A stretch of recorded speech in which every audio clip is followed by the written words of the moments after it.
Kind of Wait, maybe just you can't. Hold on. Go ahead. an accountability thing. Recently, over these past couple weeks, I've been working harder, and I've been Hold seeing on. I more don't signs of even know. success. Hold on 1 second. I don't know if we can hear you okay. Hold on. I can't hear you on here. Oh, You might be having. Okay, go ahead. so this is a professionalism thing. Recently I've been being a lot more hardworking, and that's good, right? That's good. You want to get more work done, but I noticed something interesting about myself. I noticed that sometimes when I pick something else up, the stuff that I was already doing falls, has a habit of falling, right? And that's no good. You need both, right? It's improvement, not substitution. So I want to apologize because typically I'm in charge of creating thumbnails, and we're starting a little late today because I was at the gym playing basketball, and I let my priorities trans transmute themselves, teleport a little bit. And I think I have to refocus myself, use some of the advice that I've gotten from some of my interviews on Wednesdays, which you can check out on my Facebook page. Use some advice that I got from some of my Wednesdays, being a little more dedicated to the calendar and being a little more self-motivated and making a little more passion-led decisions, choosing to work harder, but already keeping up the work that I already do. So I just want to say that because this week typically we have, like I said, the thumbnail. We get it out a little early. We start a little, trying to start a little early. That's my initiative, and I missed both. So I want to say I gotta pick it up. No But thumbnail. but I'm gonna No I'm gonna right. But early. but I'm acknowledging my fault Okay. now. So to get into tonight, now that you kind of lean back in, you kind of have the topic tonight. It's more in your Did you expertise. even look at the description for what we're talking about? Perfect. What you think we're talking about? I have a little I have a little suspicion, a little inkling, a Nah, little you don't. guess. Do you know? No, but I have a guess, and I Okay. hope that the guess is relatable. Okay. But it is your topic tonight, so if you can Is go. it my topic? Is it? Is okay. So hold on. First, I'm gonna tag some people because they may not have known we were coming in, but Because we didn't have the early there was no thumbnail. thumbnail. Nah. Oh yeah, somebody just posted that they okay, hold on. Let me try this thing. I'm trying something new because somebody told me that this worked and then it didn't work. And then somebody else did it and it did work. So I don't know. What is this? You want me to tell you what it is? I'm gonna try it on this other page. Hold on. They told me to try this one little technique and I don't know if this technique works. And I know it annoys some people when we have this technique. So hold on, let me find out where we are. What is the technique? What's the technique? It tags like everybody that follows me. But I don't think it works. Like I saw it work for someone, but it hasn't ever worked for me. So let's see if it works this time. I don't even know. Uh-oh, nope, that wouldn't be right. Anyways, let's focus on what we're focusing on. So for tonight's topic, it is communicating in alignment with your child's age. Cuz I feel like this is a lesson that I'm saying I'm at a better level of it now. Like I think it took until I turned 50. All kids graduated. Some tons of conversations with a communication coach, which is you, to understand the magnitude of aligning your communication as a parent with your child's age and the situation, specifically Gen Z. I wrote in the comment, Austin's not here, so I can take that liberty and do that. Not just younger people, because I feel like there is a difference between Gen Z and millennials. There are some differences. And just so people have a context, a Gen Z is anyone that's 23 and younger. So Olivia's right on the cusp of it, but it's 23 and younger is Gen Z, 23 and above, and I don't know the cutoff point for the other part of that band, is a millennial. So many millennials are choosing to marry later or getting married younger, having bigger families, and it's just a different approach to, like, so I'm saying that to say a lot of Gen Xers, my age group, 50, many of us have kids that fall right in the cusp of the ending of the millennials, but a big chunk of us have kids that are Gen Z. And if they are millennials, I think if they're at the lower range, because of all the tragedy and things that your generation has faced, they have a tendency to mimic more of a Gen Z approach when it comes to the workplace, when it comes to conversations, than the traditional millennial. So, with that being said, I would love for us to frame up this conversation tonight and really talk about some things that are different in these generations. I know one of the big things for me is and I think we've touched on this before, is that your generation asks a lot of questions. My generation, where our mothers are either boomers or traditionalists, which are older, there's conversations and approaches to conversations that even at 50, I would not have with my mother that y'all have with me in the way that you have them. So why do you think that, like, what are some tips that you would give? What are you eating? Candy? I got to get that sugar up after the gym. I was feeling a little I light. got you a pastry in there. An apple Bless. pastry. Bless. Thank you. Well, what are some things that you feel like parents, many of parents that I know who have Gen Z kids should know to help improve their communication with Gen Z?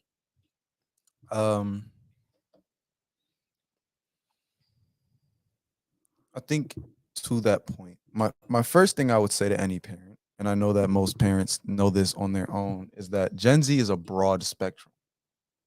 So first off, before we start making assumptions about Gen Z, I would say make sure that you make sure you know your kid. So Make sure that's you a know good, because I'm gonna start off by saying I have a couple Gen Z friends who they might as well be traditionalists. why do you say that? They're just very, this is what I'm gonna do, this is what I'm gonna do, this is what I'm gonna do, this is my plan. Work hard. They're aware of that and they're fine with that right now. Right. So if you come with the approach for me with them, it might not be successful. Not they're not Gen Z, just because they're a little different. So I would say first, just be aware that there are differences depending on the kid. But Okay. past that, that's the context. That's really like when you sign a contract to say if it goes wrong, it's not my fault. Because I got to say that in there. Some kids are going to be a little off what we're talking about, and that's just the reality of life. I would say the first thing though that parents should know about Gen Z, I would say recognize the deficiency or the deception of our communication skills. Right? So Say that don't again. Break that down some, because I'm not understanding what you're saying. people say Gen Z is the most connected generation. Okay. We ask questions, right? We're expressive. We'll tell you what's on our mind. People always say we can't answer the phone. Right? That We can't answer the we phone. do. We People just talk heard about that in all the the time. workshop. We can't answer the Yeah. phone in a workshop. You don't answer the phone. No, some people genuinely, because if you can't do it successfully, you can't. Right? If I can't, if I'm riding a bike, right, and I have to have my feet down, can I ride a bike? Okay, wait, but you physically can. Oh, no doubt. Answer the But can phone. you I can you mean, carry out a I'm conversation? I'm not talking about the action. I'm talking about the conversation. It's not the action, of course. Everybody can press the green button. but that inaction triggers a parent even at that point. But what So I'm saying is that's an aspect of Gen Z. I'm not saying that. I'm not even talking about the triggering parents because I don't have no perspective on that. I'm talking about when you said what's something someone keep in mind. I'm going to keep going into that lack of deficiency of communication, right? So we're connected, but we can't even answer the phone, right? As Gen Z, we connected on social media, but this is the age of loneliness. the age of This loneliness. is the age of loneliness. It's one of the most. You'd think everybody's connected, but yet there's people who feel more lonely. It's because we assume everybody's connected. Why would I have to tell this person we're having a party tonight? He'll see it on somebody's story. So you're saying that some of the traditional means of how we really like checked in, we didn't make the assumptions because we couldn't. So like for me, I'm really dating myself. Growing up, I had like a phone, like a phone on the wall, or I really thought I was doing stuff when I got a phone in my room. And some people had separate phone lines coming into their house. So you really thought you were doing it. So you're saying, so my generation, because I didn't have social media, I couldn't make an assumption that you knew when a party was. I'd have to say, yo, you going to the party tonight? You couldn't. We did have you pagers. couldn't shoot a We text have off. pager You tones. couldn't shoot a text off and just keep moving. No, We you did had have to find pagers. a way. Pagers, but the communication required to do the task that we do was so much greater, right? If I had to ask you an important question or you weren't answering the phone, I had to come face to face. I couldn't check your stories, check your snap map, or he'll be all right. Oh, so you're saying like with parents, you're right. Like, And then you'd think- people calling, right? Like even if you called the house, you had to call the house and ask for somebody. So like, for example, if someone called the house, that's a very good point. When people call our house, anybody could answer the phone. And then if a parent answered the phone and that phone call was for a kid in the house, you could say, who is this? Right. So beyond what was happening in school, so if you are here as an adult or a parent, please tag a friend. I think this is a good conversation. So you're right. I forget about those dynamics that growing up for me, there were not there was no pedophile calling the house asking for me. And the reason I'm putting that context in there is because I think these are the things that our generation worries about. Even though I feel like your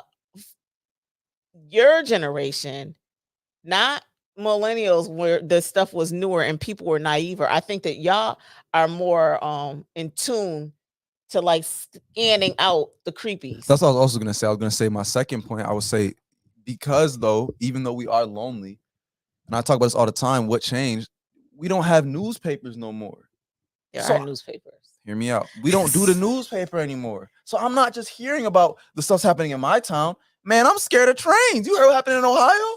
No, what happened? Derailment in Ohio. Hazardous waste. Chickens in people's backyards dying off. Chickens dying. It's just because of the fumes. And so people are nervous because if chickens are dying because they're outside and I'm you're talking about with the derailment it's of the a derailment. train. And I don't even have social media. I went on Reddit for a question and I'm just scrolling through the popular page. Another derailment. There's a lot of derailments, a lot of stuff going on in the world that could, if I'm not a big proponent of social media in the news. Because if I did, I feel like I wouldn't want to leave the house. So you feel like your generation too could be scared, like more apprehensive of doing things because of the danger that we thought we had. Like I love using my mom as an example. Like she can make a story out of anything. And I can too. Most people can, but my mother cracks me up.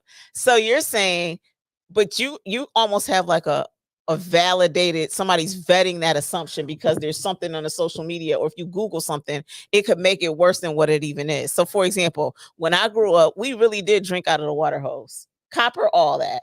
Wasn't no filtered water. We literally, if you were thirsty, you were outside and the water hose was there, you just drank out the water hose and it was good. Y'all would be like, I can't drink out of a water hose. No, I don't mean the water hose. You know what getting backdoored is? What is that? No. Getting backdoored is when someone that's close to you robs you. That's what I'm talking about. I'm not talking about the water hose. You're not about the water hose. No, I mean like people getting killed by their best friends. I mean like you can go on Instagram and see stuff that's terrifying. Like, I mean, like the situation in Mexico. Like, yes, like, no, that's what I mean. I mean, when I'm going down the street, sometimes I don't think, oh, this car is following me. I think this car is going to shoot me up. It's different. We're not thinking about, it's not, the serial stabber. No, it's the serial shooter. It's, I could go to school and this could be my last class. So it's not, we're in a state of fear because there's no reason. Why should I be nervous about a train in Ohio? Because it's trains in Buffalo. So you're saying the context, because you have access to so much information. It can make little things big and big things not seem that big because, like we talk about, it makes little things such as fear big. But when it comes to, going to college, why don't I try to chase my dreams? That's why we're more passionate to chase our dreams, because of that, we don't know, is this going to be a derailment day? Right. Where now I can't breathe outside, or I get caught in the wrong place at the right time, and now I'm in the crossfire of something that I don't know nothing about. Tragedies all over the place, close and far. You're right. It puts you in a mind space. So for parents, right, it's little things. Now, I'm not gonna say, no other generation faced tragedy. But what I am saying is it wasn't seen and informed and reported on the scale consistently. I can see. I don't want to go to. I'm scared of Mexico. You don't want to go to Mexico? Scared of Mexico. Saw a video on the cartel. Got scared. I never would have thought about that if I never saw that video. But it put me in a state of, like so many kids your age, like if we're so you're okay. So if we back up to the first point, right? Oh, thank you, Felicia. See, look at that. I love Felicia. But I guess if we backed up just a bit, right, to the beginning of this conversation, which is again the differences in the generations and the mindset, because I feel like my mom might have worried about something too, but you're right, it was reported once. So you'd see it on the 6 o'clock news that X amount of things happen. But then for you guys, not only would it be on the 6 o'clock news, it will be on Twitter, Facebook, YouTube. It's everywhere. We became a tragedy loving country. Dateline, 50-50. Like these people really started tuning in to see tragedies. Right. And we become accustomed to it. We become accustomed to it. If you don't mind me asking, Miss Lane, how old is your son? She has a son your age, and she has a daughter that's older. You become accustomed a younger to it. child. There's no reason some of the things that I've seen online I should have saw at the age that I saw them. No reason. But what do you? Okay, so with that context, I guess that's the thing, right? So it's a catch-22 because I feel like you don't even probably notice my kids did not grow up with video games intentionally. Y'all didn't have electronics. Y'all had like old school toys. She has a 16 or 18-year-old. And so y'all got phones because I was traveling and we used to use Zoom. No, we used one of those online, and her daughter that's 27. So she has a millennial and Gen Zs. So y'all got phones so we could communicate because I was on the road and out of town and I wanted to be able to see y'all. So we would do FaceTime and we would use other ways to communicate. That's why y'all got phones at 10. But it's a catch-22 because you've got kids from the womb, right? Like, remember, I don't know if you were with me. I think it was me and Olivia. No, you were with me. We were in some mall. Yeah, no. And in the buggy, in the like the strollers that you rent from the mall had like tablets built into the screen of the cart of the stroller. And I was like, yo, kids can't even. So even when you want to, so I'm saying that to say it's a catch-22 because I think as parents, I don't know if I had my kids right now when I would give you a phone, because I feel like as parents with Life 360, it gives me a false sense of security. Right. All I want to do is maybe I don't talk to you that day, but if the dot moves, I don't care where the dot moves. I just want to know the dot moved. And that makes me feel like y'all are okay. Where my mother didn't have that. She had to assume but I never went as far away as some of you guys have gone, but she had to assume where I was going. Right. So that brings me to the point of tonight is how do we then, what can adults do then? Because you guys are consumed with so much. And another thing that we kind of had in our house is our house didn't grow up where we didn't have daily dinner. We just didn't, because your dad worked midnights, y'all were in activities, and I worked outside the home. So like sometimes when you guys were really little, we would go out to eat a lot because we were broke, and I figured out a way to eat out cheaper than cooking at home. That's a whole nother story for another day. But when I went back into the workforce, I was working, we were running to activities, so we didn't have daily dinner, right? And so I think in some situations, their kids may not be as active, and the parents could be active, assuming the kids are okay. But you guys are in this cocoon, is what you're saying. You're saying that your group, your age group, is really lonely, but you have access to a lot. Yeah, and I'm not saying that. And you know what it is? It's weird. I think loneliness is a mental phenomenon because some people love being alone. I like being alone a lot. I I'm like not gonna being lie. You alone like being too. alone out too. Just I jacked think up as a loneliness. parent. I think the only reason this is the age of loneliness is because of FOMO, which means the fear of missing out. I know you know what that means. I just want to clarify FOMO because, and this is why I had to delete social media. I'd be at home chilling, open up Snapchat, or looking at some stories, and everybody's life looks more fun than mine. I'm sitting on the bed playing a video game, watching YouTube, and this guy's at a concert. What am I doing with my life? What am I doing with my life? And that's what kids are constantly asking themselves. What am I doing with my life? So if I could say any advice for parents, help your kid contextualize their life. A lot of kids are stressed and they shouldn't be stressed with, and I'm one of them, right? I always talk about how successful I want to be. That's something I'm really passionate about. But that being said, for me, I recognize that I am only 18. But there's a lot of kids who don't.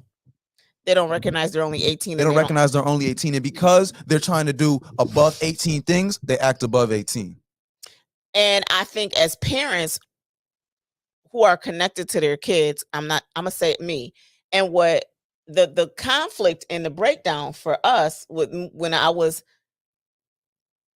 not recognizing that you need to align your communication with the age of your kids and the context of the situation is when you guys are acting above 18 or above your age or doing things that are reflective of the celebrities that seem, or even not even the celebrities, but the influencers or the people or the things that show up on your feed. As parents, I know for me, I was like, yo, there's a consequence to that. Right. Right. So like if you are out there thotty yaddy yaddy yaddy doing some kind of crazy twerking, right? Body yaddy is crazy. I think Okay. it was body yaddy. Okay, you know I always mess up words. Body yaddy yaddy, whatever, right? If you're out there twerking or wearing stuff, and what I say as a person who works in the HR space, companies are not even as naive as they were because they know their reputation is on the line. How many times have you seen kids who had a full ride? Remember that? I don't know if you remember the one, there was a Caucasian girl and her friend were playing a game and they were like making fun of Black people. She lost her scholarship to the school she got accepted to because she didn't recognize the consequence of something that she thought was a joke. Well, companies are getting more sophisticated too. So I think I'm as a parent saying, yo, when you do that, but here's the problem, right? What are the constraints of that, right? So am I too extreme with my strictness on what I'm saying a company would judge on? Because I think standards even for companies have changed. I think that this type of question really depends, like I said, on your kid. I think there's two types of kids. There's kids you gotta age down, there's kids you gotta push forward. But how do you know that?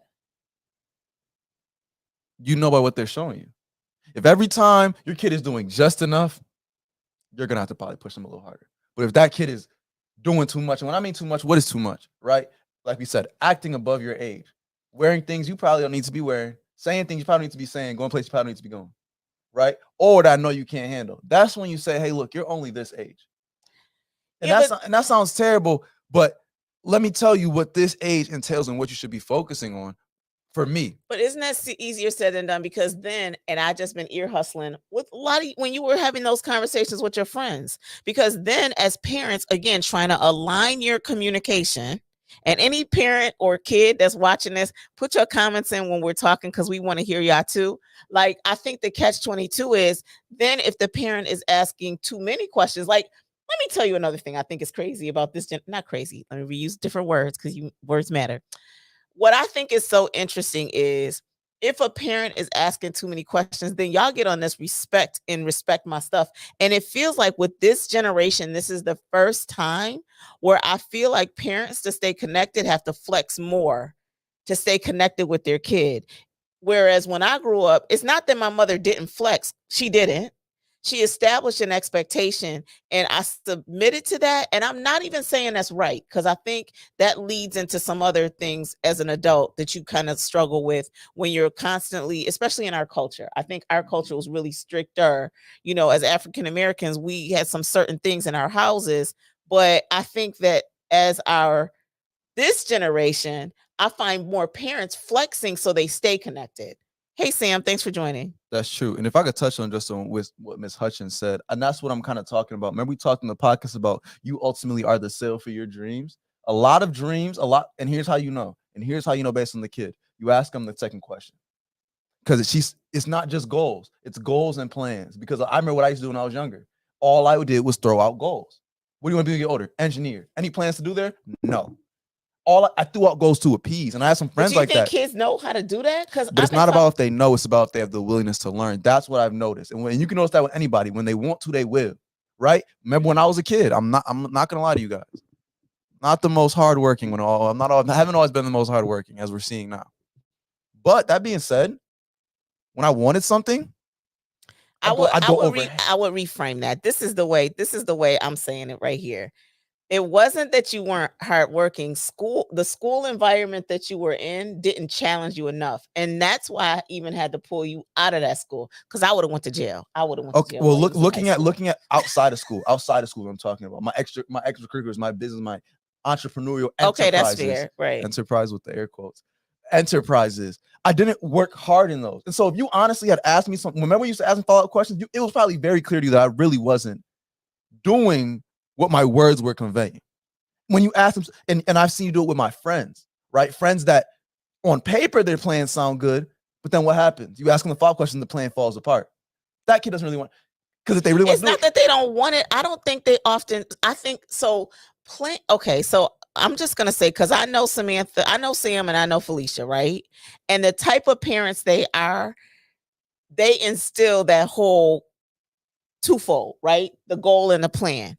But I promise you, I have friends. I promise you, I have really smart friends that are not asking that second level question in a way where it's a constructive conversation of, and what can I do to help? Because from the two that are here, not only are they going to ask that question, but then they're going to provide the environment for that plan.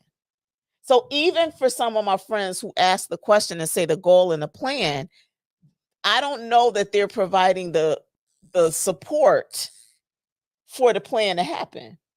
And what none of my kids can say, none of them can say, if I asked the goal and I asked the plan, then I was probably doing too much to support the plan. And as a young person, I'm telling you that as a young person, when you want something, you will. The plan, like I'm saying, the plan doesn't have to be complete. But when the plan falls apart, there's two types of kids.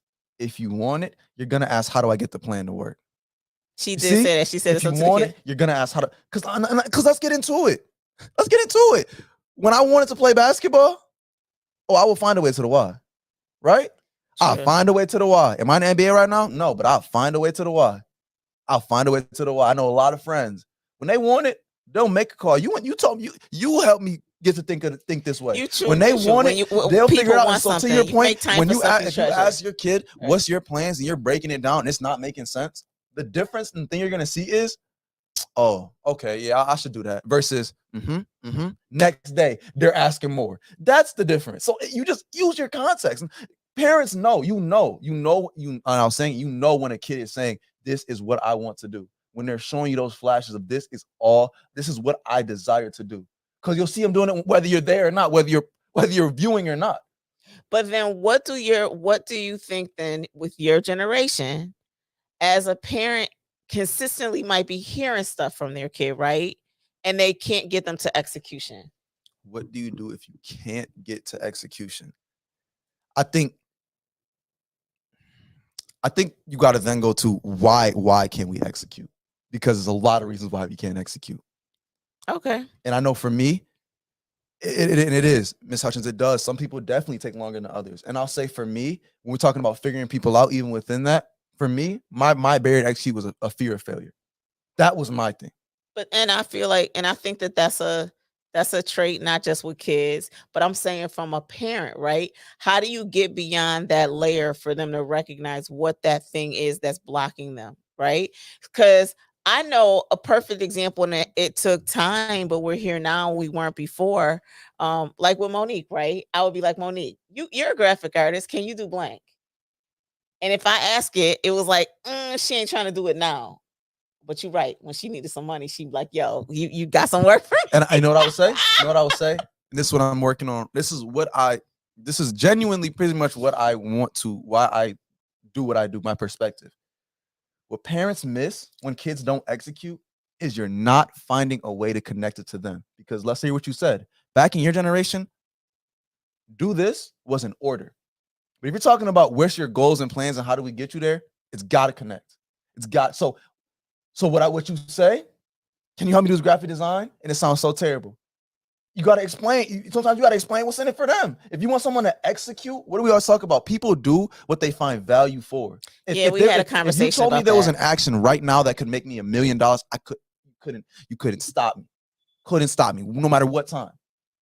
$1 million, that's in alignment with where I want to get to. That is connecting to my goals. But if you said I could do a goal right now for 1 million apples, I'm okay on that.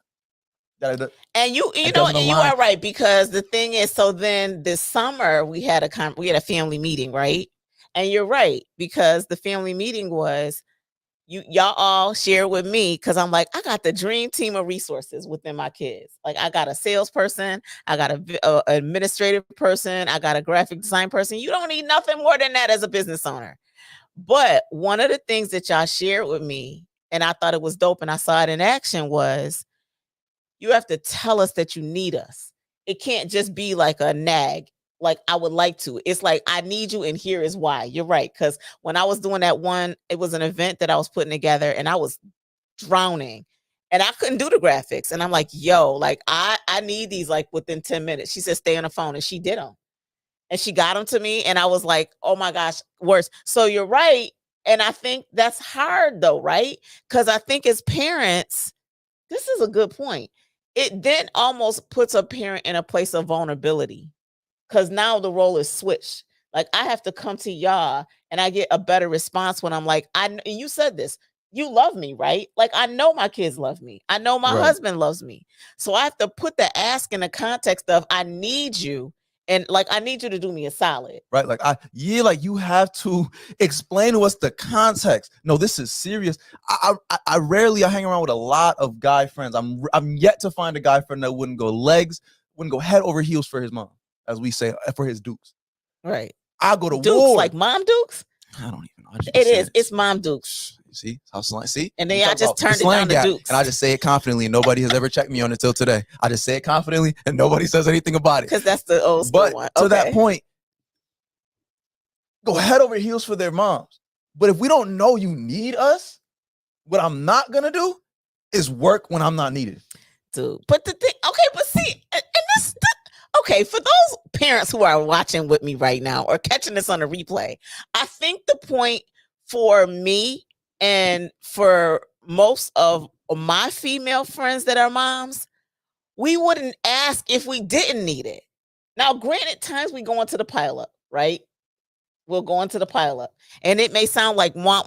But often, if I'm asking, I do need it, because I'm not going to ask unless I do. I'm not that mom. Like, I'm not that mom. Now, I do know that there are mothers. Like, I don't think there's ever been a time, and I'm not throwing no shade on nobody that does this. I just didn't do it. When we go to stores and y'all come with me, I run in the store. I can think of maybe 5 times in all y'all lives collectively where I said, go into the store while I wait in the car.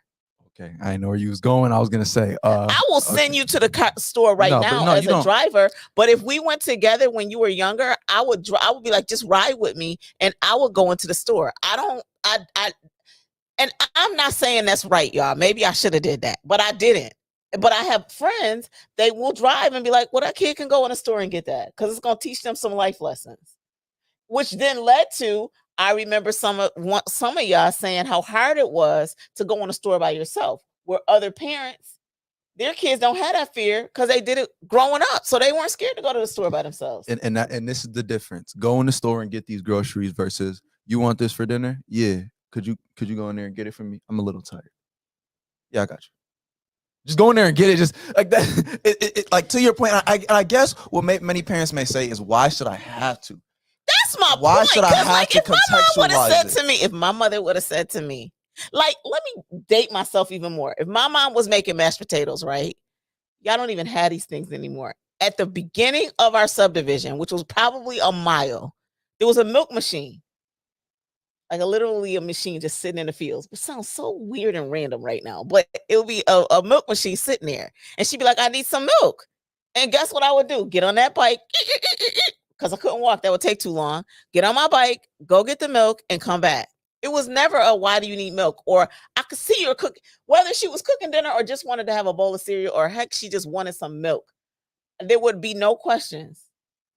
But for y'all generation, you're right. I'd have to be like, "Yo, I'm making this whatever. Could you go get some milk? Because I'm cooking right at this moment." And I know for me, I can't talk for other kids. For me, the reason I never always jumped up or stepped up a lot of times because it was like, I'm just a regular kid. Why would my mom need me? I'm just a regular kid. Why would my parents need me? Why are you always playing with the mic? Because it always like it feels good. I can hear myself, but then sometimes I turn this way to speak to you, and it starts cutting in and out. So I got to do this, and I cut back. But now I'm looking down, right? Because you see, I'm looking. I got a screen right here, and I'm looking down, and then it's crooked, and that bothers me. So I move it back, and I just keep doing this little dance. Goodness. But not here nor there. It's kind of, I don't know. It's just like right. Okay. Bring it Anyways, down. I would say that for me, it was always like, man, my mom is always working so hard. My dad's working so hard. They don't need me. Like they don't need me. But that's why they need you, though. That's my point, though. Do you see what I'm saying? Like, that's why we need you, because we are working so hard to be able to allow you to have the choice. But us working hard is why we need you. And I think a lot of kids don't connect those dots. Don't even recognize that. They don't put that together. That's fair. Right? Because what are we talking about? We're the questioning generation, right? You are the questioning. We gotta know the facts. I don't know the facts on how tired you are. But I will say, if you said, oh, man, my feet just hurt. Like you said, I've been working so hard to provide, and I'm a little tired. Okay. Because when we used to say that, when we used to have those socks. You ever heard that joke, like when you watch a motivational video, then you start doing push-ups randomly? That's how you would feel. Like, man, my mom's tired. I gotta get my family out. I gotta work. Then you get over it in like 10 seconds. Like it don't last to make the whole dinner. I don't know. Maybe other parents, it lasts for the whole time to make dinner, but like it typically wasn't over dinner. It would be just like, like littler things. Or again, this is what I'm saying. My experience, right? I would be like, why did it take me to like flip out to see something happen? And then I'm the crazy. Am I the only mom that's on here right now? Can somebody like not let me be alone? Like maybe again, it's just me, but like when I need something, because then y'all think, listen, like if guests were coming and we want to do extra cleaning, y'all be like sitting there and I'm running around. I'm like, yo, we all gonna do this, and y'all be just, we good. I just don't. I think, and we talk about. What do you call it? Subjective. Clean, dirty, subjective. Man, I was like, dude, weird. I'm chilling. They're not coming up here. I'm good. I'm in my room. I didn't understand that. And I honestly, as terrible as it sounds, I don't really know what the answer is for these issues. I don't really know, because I know for me, I just got older and I recognized that my parents work hard. I don't want to see you guys passed out on the couch. I want to provide certain things for my family. That just happened for me. But as far as how do you, and that's what I'm saying, right? Felicia and Sam, they both get it. This is what I'm saying, and I feel like sometimes as parents, and again, you could tell me this. Why do we have to state the obvious? If you know me and you love me, you can't tell I'm tired. I don't know. What are the telltale signs that you're tired? I'm asking. What do you think the telltale signs? If I come in this house and I sit on that couch and I'm like, woo. But you like sitting on the couch. Dude, really? So I'm like, no, that sounds so funny. That sounds so funny, right? No, but you sit on the couch. So if I walk in and see you, I'm not gonna be like, oh, bad time. I'm gonna sit on the couch. Man, I'm telling you. I think maybe what I should do is I'm gonna spend some time and do some research and development, R&D on this topic. The next time it comes up, I'm gonna have some real strategies. I think this is a real issue, but I don't really know. For me, I think it just happened. I just began, like I said, and I don't know if every parent can connect everything to everything, but for me, that's how it happened. I connected those dots for myself. I said, okay. You finally started realizing, oh, she worked, whatever. Right. She must be tired. Or was it you now experiencing my world of what the work takes to know? Because I even think, like, because of the type of work I do, I don't know that anybody would even think that was exhausting. But now you have been there with how many hours we have to prep, setting up, getting it together, facilitating the session, and then doing the other things. See, this is what I'm talking about. Yes, Sam, that's what I'm saying. She said I would just do it, and my kids wouldn't. And I had asked them, and they knew it. No, I know there was. I'm gonna go back to my original point. I still stand on it. I think it is connecting the point. And let me talk about it, if you don't mind me getting personal. For Dad, I never realized he worked 21 days straight. When he told me how much he worked, it connected to me. He said, you go to school for 7 hours, I go to work for 8. Then you know what I do, Austin? I wake up and I do it again tomorrow. You know what I do on Saturday? I get up and I go again. You know what I do on Sunday? I go again so you can wear that uniform. Connected to me. And if you don't mind me getting personal, when I have to hear my mom and my dad talking about finances, or I got to see my mom having so much stress that it takes us to a place, it connects to me. So that's what it was. Connected to me. Okay. So now when you ask me to go get some groceries, all right, I don't want to see that again. You know what I'm saying? And I think that maybe you shouldn't have to get to that point. But I think that if parents were more comfortable being at that point, being vulnerable So to you say, think that that's the thing? being vulnerable to say, do you understand how much I work? Do you understand like I know you talk about make. tiredness, but Right. it's easy when you're young because everything seems to me like the end of the world. My you know, when I was in middle school, me failing a test might have been the end of the world.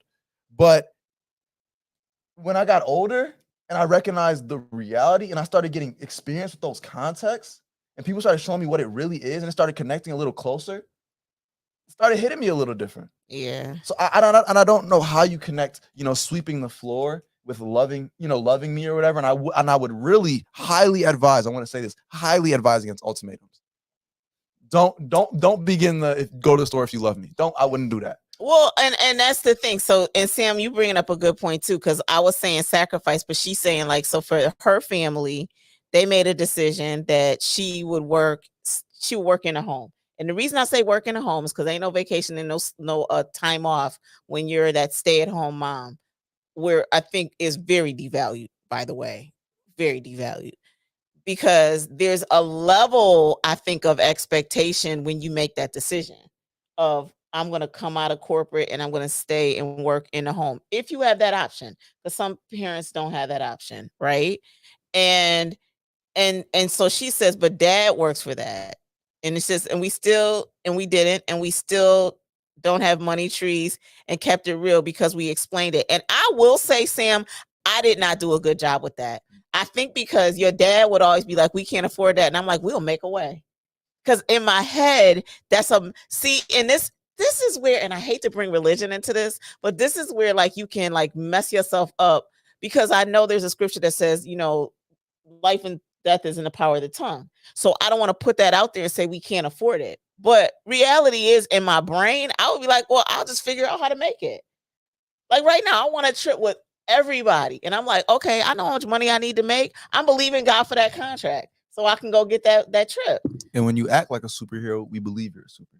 And I think if you ask a lot of kids, break down what your parent does. Say you're a lawyer. I don't really know what your day looks like. You know, I can know what building you work in. I don't really know what your day looks like. Yeah, because bring your kid. A lot of kids don't know what. It's just the money. They don't understand the sacrifice. Either mom says we have it or we don't. Dad says we can afford it or we can't. We can go here tonight or we can't. But I don't know what it takes for that dollar.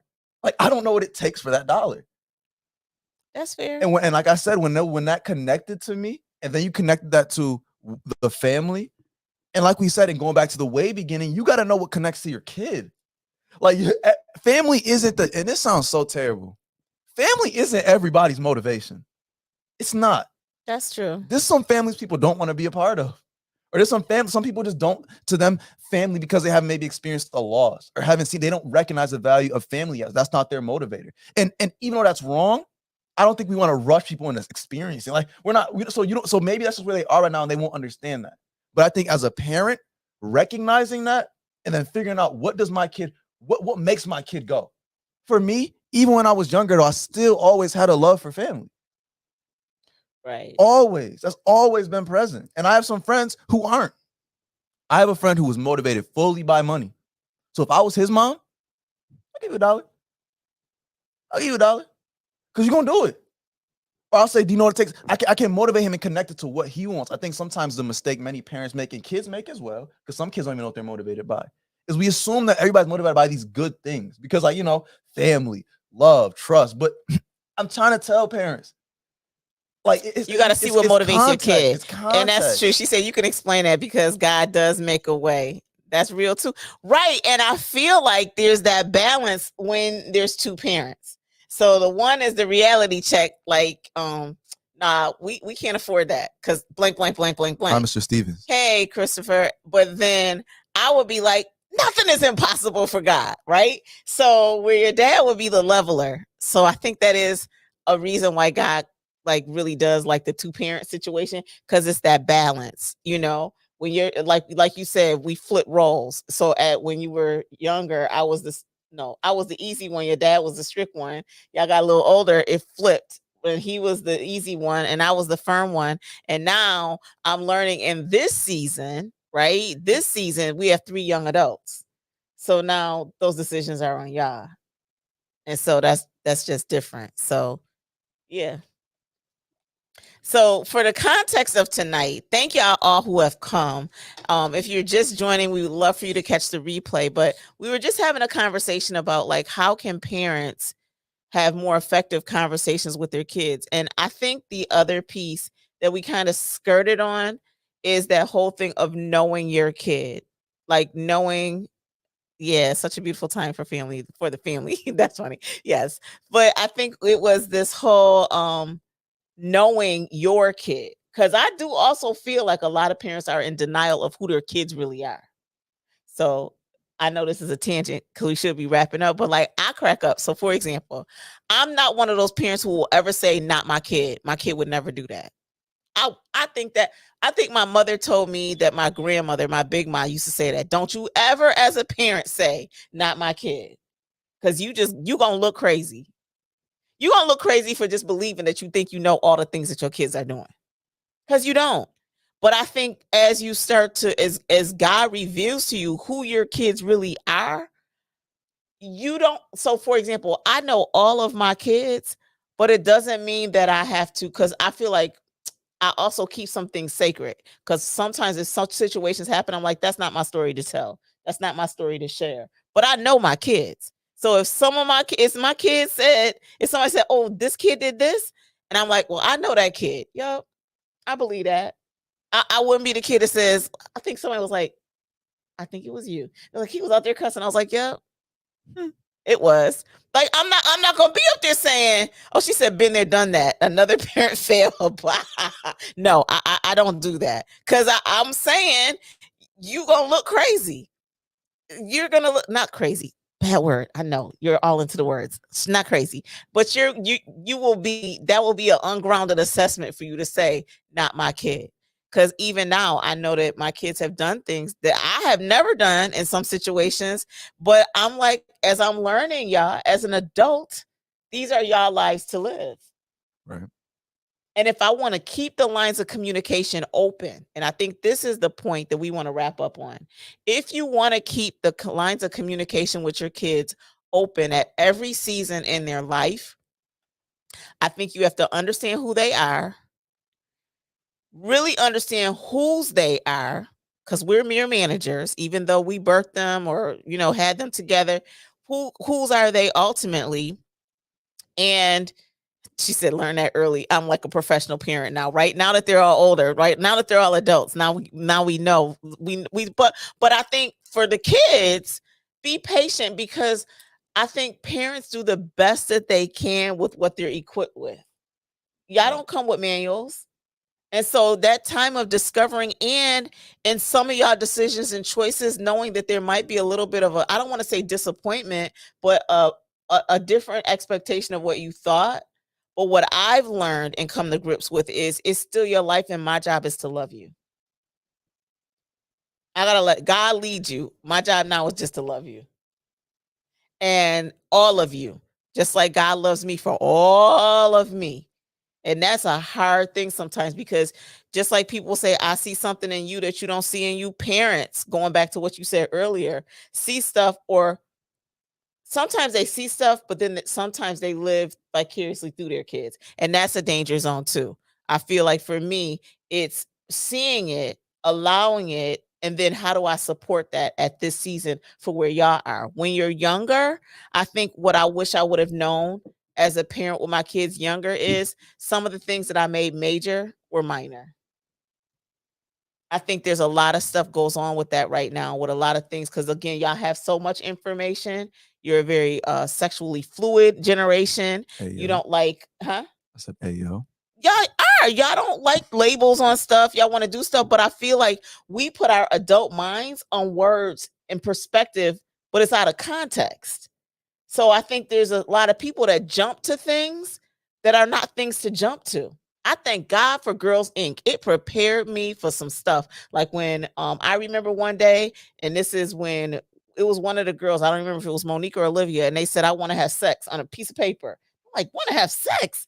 Well, what do you think sex is? They're like, when you hug somebody, thank God I didn't jump to the assumption, right? That would have been a bad assumption. And because of their age, let me put this in context. They weren't 10, they weren't 11, they weren't 12. They were so young, probably just learned how to write the word, didn't know what they were talking about. Whereas if they were 9 or 8, or in this day and age, maybe 6 or 7, I would have to ask some more questions to see what did they mean when they wrote that. Because at that time when it was written, I could have jumped to a conclusion and it was not right. And I think that's where parents, my generation, and even some other parents with good intentions, we jump to the wrong conclusions and we act on that and not the situation. Yeah.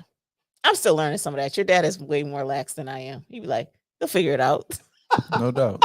No doubt. That's really true. I think all those things you're talking about, both with connecting your kid, knowing your kid, and then as well as tempering your, slowing down your judgment, not being so quick to judge because we recognize we're in a different time and everybody's in a time that we've never been before, this new digital age. So, and like you said, you don't always know the context and people don't know what they're talking about. A lot of kids say things they don't even know what it means. Like Mom Dukes.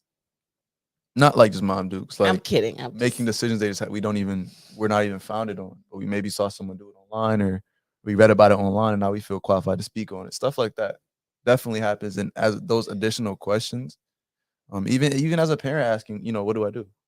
Right. What do I do to your knowledge? What do I do when I leave this house before I come back? Right. And then knowing that you have the communication where your kids can honestly respond to what they're doing. Because I think that's another thing sometimes parents don't want to be flexible on, depending on the age, right? So when you're 18 and above, considered an adult, even though 21, whatever, 18 and above, don't ask questions that you don't want the answer to. Don't do it. Because if you want to, I feel, and am I wrong in that? Do you feel like kids, I don't think kids want to lie to their parents. I feel like sometimes they feel like they have to. No doubt. Yeah, we feel like I can't tell my parent this at this moment. Right. I don't think that's even just a Gen Z thing. That's just a people thing. A lot of times, typically what happens is kids are young, super close to their parents. As they get older, they kind of separate. And they go fully leave, and they come back when they're older. And now they feel like they can tell what their parents did when they're younger because it's so separated, so far away, like it's not close. So that the disappointment, they can say we're a different person now. Right. They'll hope so, at least. Oh, definitely a little bit of that fear of disappointment, and that may be for a lot of kids why they don't do things. Don't want to disappoint your parents. And because we talk about a lot of parents aren't vulnerable, they don't show that they've made mistakes before, that they've messed up, sometimes they don't know. We put you guys on pedestals because, like I said, if you speak like perfection, you act like perfection, you tell me perfection. If I'm young, I'm just gonna think you're perfection. Okay. And perfection needs to know. Perfection needs to be perfect. And if you're in a house, if you're near someone that's perfect, you're gonna try your best to emulate them. And you don't want to show them all your faults. Carl Jung will call it the shadow. Carl Jung. That's a psychologist. You talking about the one from the MBTI? I'm not sure. I can't say yes or no. That's his name. But it is from it's the Myers-Briggs. So for a lot of people, they don't want to show that. They don't want to show that side. Okay, so, but I think, like we talked about, I know we didn't write. That's my job. I was slacking today again. That was his job. He should have been writing on the board. I got caught off. I should have been keeping points. But I think that, like we said, all those points are very valuable. And as a parent and as a kid, you can both learn to facilitate that conversation of how can we be more vulnerable and how can we make the things that you're asking me, the things that you're doing in context for not your life, but for mine. Right. And that sounds terrible, selfish, but like we always talk about the platinum rule of communication, when you want to make change, when you want someone to act in a more favorable way, sometimes you got to ask how would they want to be served, Right. even as a parent. So all right. Well, I think that it was a good conversation tonight about aligning your communication with your kids, specifically talking to Gen Z. If you got here late, please go back and watch the replay. I know you're going to be chopping this up a bit, throwing some pieces out there so that people can see it. And then also, just a reminder, if you would like to be a guest on Austin's podcast or his live stream on Wednesdays at 1 o'clock, please go to his website at www.austinvaughnmartin.com. I am doing a sidebar. If you are a solopreneur or a side hustler, there is something that I'm launching pretty soon. I have a new Facebook page. So if you got a ad reflecting that, you'll know what to do. There's a couple of surveys I'm asking people to fill out just so that we can build out this community so it supports side hustlers and solopreneurs and freelancers, even people who just have an idea of a business. I'm just trying to create the right environment for success for that. So that'll be coming out before my 8th year anniversary, y'all, March 15th. 8 years this time, full-time profitable business, 8 years. wow. 25 years of experience in business, but 8 years this time where it's like making money. I don't know if I have too much more to shout out. I think that was a good way to wrap it up. And I think this, like I said, I think there's a lot to learn from here. And I hope other people learn as much as I did. Okay, thank you so much. And share this out. Like if there's topics you want us to talk about, you can go on his website and you can put that information there too. We love y'all guys so much for joining and tuning in. For those who stuck around, those who are just now joining, go back and catch the replay. This is the Austin Vaughn Martin, and I don't know what we do. I just put my first name on there. They know I'm momager. So that's it. We're gonna call it a wrap. So we're gonna play our outro music. He ain't gonna dance. Watch him leave. This is what he does. He leaves, but we'll see if he stays today. I don't know if he's gonna stay, but God bless y'all. Have a good day. We'll see you next Thursday at 9 p.m. Eastern Standard Time. You are funny.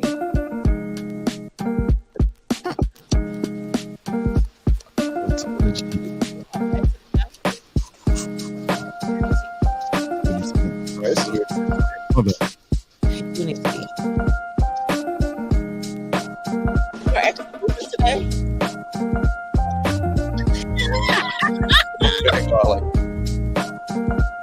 Again, he's lovely.